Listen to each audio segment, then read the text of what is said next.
మహబూబ్ నగర్ జిల్లా జడ్చర్ల న్యూ బస్టాండ్లోని యజ్ఞేష్ విరాట్ హోటల్లో అగ్ని ప్రమాదం చోటు చేసుకుంది. అనుకోకుండా కిచెన్లో మంటలు చెలరేగాయి. క్షణాల్లో మంటలు వ్యాపించడంతో బస్టాండ్లో ఉన్న ప్రయాణికులు భయాందోళనకు గురై పరుగులు తీశారు.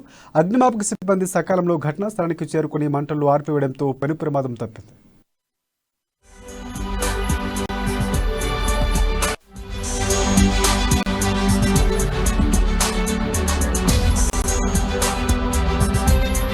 ప్రమాదశాత్తు ఎవరికి ఏం కాలేదు, కొంచెం డ్యామేజ్ అయింది. ఇమీడియట్ మేము రియాక్ట్ అయ్యి ఫైర్ ఇంజన్ని పిలిచాము.